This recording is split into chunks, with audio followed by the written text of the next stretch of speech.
عرفان صدیقی صاحب، یہ جو بنیادی سوال ہمیشہ اٹھایا گیا کہ پارلیمنٹ کو مدت پوری نہیں کرنے دی جاتی، سازشیں ہوتی ہیں، اب خود آپ کی جماعت بھی اور اپوزیشن، متحدہ اپوزیشن بھی موجودہ حکومت کی مخالفت میں اس حد تک کیوں چلی گئی کہ حکومت بھی مدت پوری نہ کرے اور پارلیمنٹ بھی پوری نہ کرے؟ اس کا مطلب ہے فیصلہ عوام نہ کریں بلکہ سازشوں کے ذریعے وہ لوگ کریں جو کسی حکومت کو یا پارلیمنٹ کو گرانے کی پوزیشن میں ہیں۔ جی بہت شکریہ ارشاد عارف صاحب، اور نوازش کے آپ نے مجھے بلایا۔ معاملہ میرا خیال ہے کہ اتنا سیدھا اور اتنا صاف نہیں ہے۔ اس میں اگر تاریخ کو ہم دیکھیں تو اس میں بڑے نشیب و فراز آتے ہیں اور بڑی پیچیدگیاں ہیں، بڑی دھند ہے چھائی ہوئی حالات و واقعات کے اوپر۔ کچھ معاملات پہ ہم بات کر سکتے ہیں، کچھ کی طرف اشارے کر سکتے ہیں، اور کچھ ایسے ممنوعہ علاقے بھی ہیں جن کی طرف نہ اشارہ کر سکتے ہیں، نہ پلٹ کے دیکھ سکتے ہیں، نہ بات کر سکتے ہیں۔ میں بنیادی طور پہ تو آپ کی بات سے اتفاق کرتا ہوں کہ پارلیمنٹ کو بھی مدت پوری کرنی چاہیے، وزیر اعظم کو بھی مدت پوری کرنی چاہیے، اور ان کو اپنے ایجنڈے کے مطابق، اپنے منشور کے مطابق کام کرنے کی بھرپور آزادی ہونی چاہیے۔ لیکن چاہیے کا لفظ جہاں ہم استعمال کرتے ہیں وہاں پھر بہت سے ifs آتے ہیں، بہت سے بٹس آتے ہیں، اور ہمیں پھر یہ بھی دیکھنا پڑتا ہے کہ خود اس وقت جو اپوزیشن میں بیٹھے ہوئے ہیں ان پہ کیا گزرتی رہی۔ ٹھیک ہے، انہوں نے ایک موقف ضرور اپنایا، لیکن موقف کی بنیادی روح جہاں تک میں سمجھا ہوں، یہ موقف جو پچھلے 3-4 سالوں سے ابھر کے سامنے آیا ہے، وہ یہ ہے کہ عوام کی رائے کو اہمیت نہیں دی جاتی، عوام کے ووٹ کو اہمیت نہیں جاتی۔ ووٹ کو عزت دو کا جو نعرہ مسلم لیگ نون نے دیا یا نواز شریف صاحب نے دیا، اس کا بنیادی مقصد یہی تھا کہ عوام کی رائے کو اہمیت ہو اور فوقیت ہو۔ اب بدقسمتی کے یہ یا خوش قسمتی کا یہ کسی کی عالم یہ ہے کہ موجودہ جو حکومت ہے اس کی تخلیق کے حوالے سے سوالات موجود ہیں، اور ان سوالات کا کوئی واضح جواب نہیں ملتا، اور یہ ساری باتیں دب جاتی ہیں۔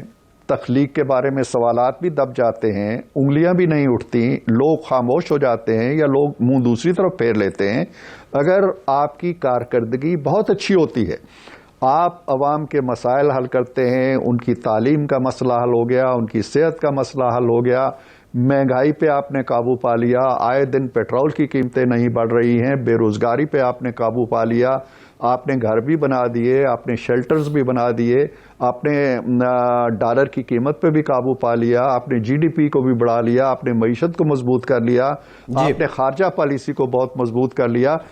یہ میری گزارش اگر تھوڑی دیر کے لیے سن لیں تو پھر یہ ساری چیزیں پیچھے دب جاتی ہیں، پھر آپ کی تخلیق کے اوپر اٹھنے والے سوالات معدوم ہو جاتے ہیں۔ اب معاملہ یہاں موجودہ حکومت کا یہ ہے کہ اس کی تخلیق کے سوالات ہر روز اس لیے اٹھتے ہیں کہ اس کی ناکارکردگی جو ہے، یا اس کی غلط کارکردگی، یا اس کی ایسے انقلابات اس کے سامنے آتے ہیں جس سے عوام دنگ رہ جاتے ہیں۔ اب آپ ہی دیکھیے، آپ مجھے کہتے ہیں، میں نے بھی زمانہ دیکھا، یقیناً آپ نے بھی تاریخ کو دیکھا، 12 روپے کا جمپ لگ جانا راتوں رات پیٹرول کو، اور اس پہ کتنی چیزوں پہ اس کے اثرات پڑتے ہیں کبھی آپ نے نہیں سنا ہوگا۔ بڑھتی ہے، 1 روپیہ بڑھ گئی جی، 1.5 روپیہ بڑھ گئی جی، اتنے پیسے بڑھ گئی جی۔ تو کہنے کا مطلب میرا یہ ہے کہ اس وقت اگر سوالات ان کی تخلیق پہ اٹھ رہے ہیں اور ان کے وجود پہ اٹھ رہے ہیں، اور یہ سوال بھی اٹھ رہا ہے کہ ان کی کنٹینیوٹی ملک کے لیے، ملک کی معیشت کے لیے، ملک کے مسائل کے لیے، عوام کے لیے معاون نہیں ہے، تو میرا خیال ہے اپوزیشن کو کردار ادا کرنا چاہیے، اور ساری دنیا میں کرتی ہے۔ میرا جو بنیادی سوال ہے، عدم اعتماد کی تحریک ایک آئینی طریقہ کار ہے، اس پہ اعتراض مجھے بھی نہیں ہو سکتا، کسی کو بھی نہیں ہو سکتا۔ جو اس وقت فارمولہ سامنے آ رہا ہے کہ جی اگر عمران خان کو شکست ہو جاتی ہے عدم اعتماد کی تحریک کے ذریعے، تو اس کے بعد نیا وزیر اعظم پارلیمنٹ کو تحلیل کرے گا، نئے انتخابات کرائے جائیں گے۔ جہاں تک تخلیق کا تعلق ہے، 2008 میں میاں نواز شریف صاحب اس الیکشن میں حصہ ہی نہیں لینا چاہتے تھے، کیونکہ وہ سمجھتے تھے کہ پرویز مشرف جو الیکشن کرائیں گے وہ دھاندلی زدہ ہوگا۔ پھر زرداری صاحب نے ان کو آمادہ کیا، اور 13 میں عمران خان اس اسمبلی کو ماننے کے لیے تیار نہیں تھے، خود آصف زرداری صاحب نے کہا کہ یہ تو آروز کا الیکشن تھا. تو تخلیق پر تو ہمیشہ سوال اٹھتے رہے ہیں. پارلیمنٹ کو ختم کر دینا اس بنیاد پر کہ مہنگائی ہو گئی ہے، تو مہنگائی تو اب انٹرنیشنل فنامنا بھی ہے، لیکن حکومت کی اگر ہم نالائقی نااہلی بھی مان لیں تو یہ فیصلہ عوام کو کرنے دیں کہ اگلے الیکشن میں وہ ان کو ریجیکٹ کر دیں، بجائے اس کے کہ پارلیمنٹ کو اس لیے تحلیل کر دیا جائے کہ اس میں مولانا فضل الرحمان نہیں ہے یا کوئی اور نہیں بیٹھا ہوا. دیکھیں ارشاد عارف صاحب، پہلے تو یہ ہائپوتھیسس ہے، ایک مفروضہ ہے جس کی بنیاد پہ آپ اپنی دلیل دے رہے ہیں اور مجھ سے بھی چاہتے ہیں کہ میں اپنی دلیل دوں. یہ ایک مفروضہ ہے کہ اپوزیشن یہ چاہ رہی ہے کہ وہ پارلیمنٹ کو یا قومی اسمبلی کو تحلیل کر دے. یہ آپ کا مفروضہ ہے.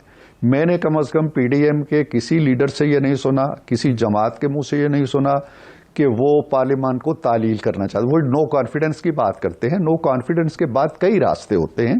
نو کانفیڈنس کے بعد یہ بھی راستہ ہے کہ کسی ایک پارٹی کا وزیر اعظم بنے اور وہ 1.5 سال کا جو باقی عرصہ ہے پورا کرے. یہ بھی آپشن ہے کہ وہ اس کو تحلیل کر کے عوام کی طرف جائے. دیکھیں یہ دونوں آپشنز بھی آئینی ہے. جس طرح آپ کہتے ہیں نا کہ جی یہ آئینی ہے کہ کوئی عدم اعتماد لے آئے، تو یہ بھی آئینی ہے کہ کوئی وزیر اعظم اسمبلی کو تحلیل کر دے. یہ بھی غیر آئینی نہیں ہے. اب اگلا جو قدم ہوتا ہے وہ وہی ہے جس کی طرف آپ اشارہ کر رہے ہیں کہ عوام کو فیصلہ کرنے دیں. اب ایک موقف حکومت کا ہے کہ جی ہم ترقی دے رہے ہیں، ملک کو آگے لے کے جا رہے ہیں، معیشت کو مضبوط کر دیا، عوام کے مسائل حل ہو گئے. ایک موقف اپوزیشن کا ہے. تو فیصلہ کس نے کرنا ہے؟ فیصلہ کرنے کا اختیار پھر عوام کو ہے. تو اگر اسمبلی تحلیل ہو کے فیصلہ عوام کے پاس چلا جاتا ہے تو اس پہ کسی کو اعتراض نہیں ہونا چاہیے. یہ بھی ایک جمہوری مشق ہے. ساری دنیا کے اندر مڈ ٹرم الیکشنز ہوتے رہتے ہیں، کوئی نہیں اعتراض کرتا جی یہ کیوں ہو رہا ہے. ہمارے ہاں جو سینسٹیوٹیز ہیں وہ صرف یہ ہیں کہ الیکشن غیر جانبدارانہ ہونے چاہیے، ان میں دخل اندازی نہیں ہونی چاہیے، عوام کی حقیقی رائے کو سامنے آنے دینا چاہیے. بس یہ کنسرن ہے.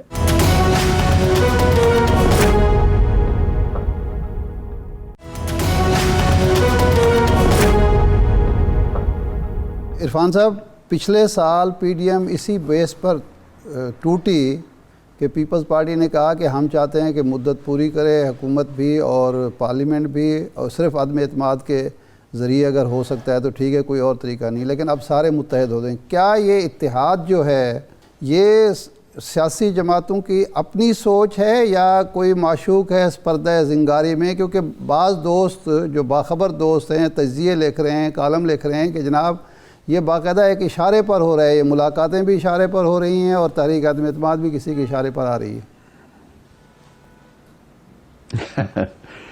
دیکھیے کسی کی سوچ پہ بھی کوئی پابندی نہیں ہے، کسی کے اظہار خیال پہ بھی کوئی پابندی نہیں ہے. کوئی اگر اس طرح کی بات لکھنا چاہتا ہے تو وہ بھی لکھ سکتا ہے. پابندی صرف ان تحریروں پہ ہے جو کھٹکتی ہیں. اس طرح کی تحریروں پہ کوئی پابندی نہیں ہے. اس طرح کا خیال رکھنے پہ بھی کوئی پابندی نہیں ہے. لیکن حقیقت یہ ہے کہ کنوینئنس جو ہوتی ہے، سہولت کاری کی سیاست جو ہوتی ہے، وہ ہر ملک کے اندر ہوتی ہے. پاکستان کے اندر تو ہو رہی ہے پچھلے 8 دہائیوں سے آپ کہہ لیں. آپ اس وقت جو حکومت بنی ہوئی ہے وہ بھی سہولت کاری کی حکومت ہے. وہ جو پیوند لگے ہوئے ہیں، آپ جانتے ہیں کہ ایک پیوند دوسرے پیوند کے بارے میں کیا کہتا تھا اور دوسرا پیوند تیسرے پیوند کے بارے میں کیا کہتا تھا. یہی بات اب اپوزیشن پہ بھی صادق آتی ہے. لیکن جس طرح وہ آپس میں مل بیٹھ کے حکومت چلا رہے ہیں، وزارتیں بانٹی ہوئی ہیں، معاملات کو دیکھ رہے ہیں، اسی طرح ان کو بھی یہ استحقاق حاصل ہے کہ وہ مل بیٹھ کے فیصلہ کریں. اور باقی رہا یہ معاملہ کہ کون سی جماعت کی رائے کب حاوی ہو جاتی ہے اور کب وہ دوسرے کی بات مان لیتی ہے، یہ بھی سیاست میں گیو اینڈ ٹیک ہوتا رہتا ہے. ایک تجزیہ کار کے طور پر عرفان صاحب آپ کا کیا خیال ہے، تحریک عدم اعتماد کی کامیابی کے امکانات کتنے ہیں؟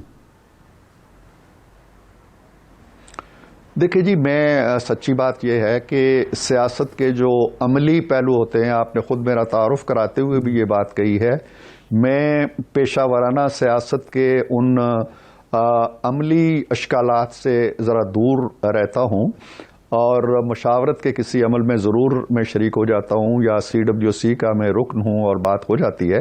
لیکن معاملات کے پس پردہ کیا ہے، محرکات کیا ہیں، نو کانفیڈنس موشن کے پیچھے کون سا یقین ہے، کون سا اعتماد ہے، میں ذاتی طور پہ اس پہ کوئی رائے زنی نہیں کرنا چاہتا، لیکن میں یہ ضرور جانتا ہوں، میں عوام میں رہتا ہوں، ایک 10 مرلے کے گھر میں اس وقت بھی بیٹھا ہوا آپ کو ریکارڈنگ کروا رہا ہوں، میرے گلی کی ایک کونے پہ ایک مارکیٹ ہے جس سے میں خود سودا لاتا ہوں، میرا عوام سے رابطہ رہتا ہے، میں عوام الناس کو دیکھ رہا ہوں کہ وہ بہت تنگ ہیں، بہت پریشان ہیں۔ دوائی لینے والا بھی جب آتا ہے تو کہتا ہے جی مجھے ڈبی نہیں چاہیے، مجھے ایک پتا نکال کے دیں، اور کوئی کہتا ہے جی مجھے پتا آدھا کاٹ کے دیں، لوگ روٹی آدھی کر کے کھا رہے ہیں۔ عوام عدم اعتماد کر چکے ہیں پریکٹیکلی۔ اب جتنے سروے آ رہے ہیں، جس بھی پیمانے سے آ رہے ہیں، جس بھی چیز کو آپ ماپ رہے ہیں، وہاں عوام کی رائے آپ کے سامنے آ رہی ہے۔ تو جب عوام عدم اعتماد کر دیتے ہیں تو میرا خیال ہے کہ اپوزیشن پہ لازم آتا ہے کہ وہ بھی عوامی عدم اعتماد کو کوئی شکل دیں اور کوئی عملی اقدام کریں۔ صدیقی صاحب، آپ نے سہولت کاری کی تاریخ سے متعلق بتایا، ابھی جو اپوزیشن یہ تحریک عدم اعتماد کو لا رہی ہے، سارا یہ شور ہے، اس میں آپ کو کیا لگتا ہے سہولت کاری ہے کہیں نہ کہیں سے تبھی یہ شور بپا ہے؟ دیکھیں نا، جو ہمارے ملک کی سیاست ہے، جہاں انہونیاں معمول بن جاتی ہیں، جہاں ایک خواب اگلے دن تعبیر کی شکل اختیار کر لیتا ہے، جہاں جو چیز وہم و گمان میں بھی نہیں ہوتی وہ بھی اگلے دن ہو جاتی ہے، تو وہاں ہر طرح کی کیا سارائی ہو سکتی ہے، ہر طرح کی کج فہمی اور کج خیالی بھی ہو سکتی ہے۔ جن ملکوں میں جمہوریت چلتی رہتی ہے وہاں اس طرح کی باتیں نہیں ہوتی ہیں جس طرح ہمارے ہاں ہوتی ہیں، اس لیے کہ ہمارے ہاں انقلاب ایسے ہی آتے ہیں، شب خون ایسے ہی پڑتے ہیں۔ میرے علم میں ایسی کوئی بات نہیں ہے کہ کوئی سہولت کاری ہو رہی ہے۔ میں یہ سمجھتا ہوں، میری رائے ہے اور سوچی سمجھی رائے ہے، میری اس رائے پہ سیاست کا غلبہ نہیں ہے۔ میری عمران خان سے ملاقات بھی رہی ہے، میرے اس گھر میں اسی کمرے میں بھی تشریف لائے تھے وہ، میری ان کے بارے میں ایک رائے اور ایک سوچ رہی ہے جو بہت اچھی نہیں ہے۔